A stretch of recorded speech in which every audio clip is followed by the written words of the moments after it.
There were others as well.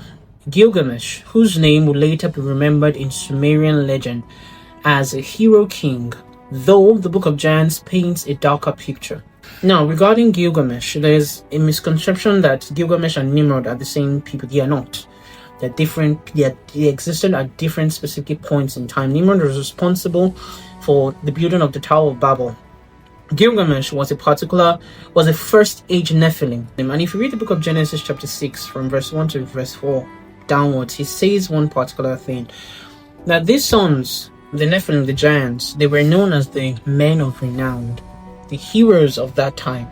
Example, the people you know as the demigods, the Perseus, the Hercules, Ares, KRATOS, and so on. There are many. Hermes, Zeus himself, Hades, Poseidon, both in Greek mythology, in Norse too, as well as Thor.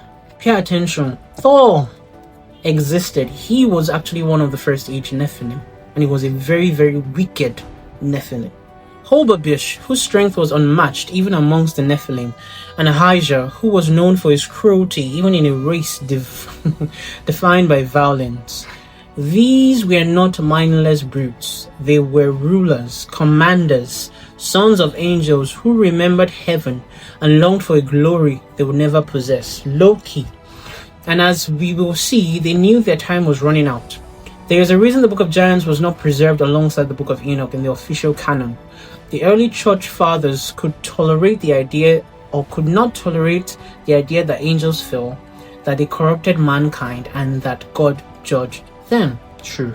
The birth of the giants. The unions between the watchers and the daughters of men were not gentle. They were not born out of love, but of desire, of lust, twisted into something dark and consuming. The angels who descended had abandoned their celestial nature, and in doing so, they became something neither fully divine nor fully mortal.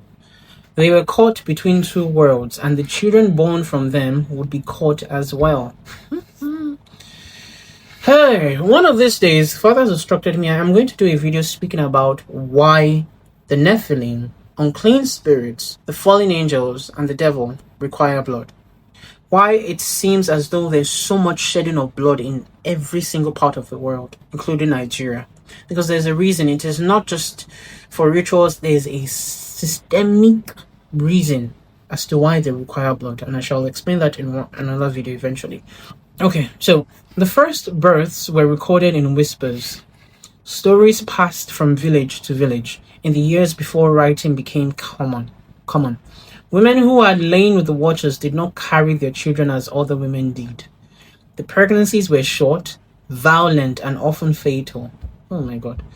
The infants grew at an unnatural rate, their bodies expanding within the womb until the mothers could no longer contain them.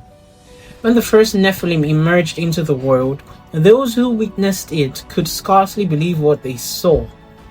These were not human children. They were something else entirely.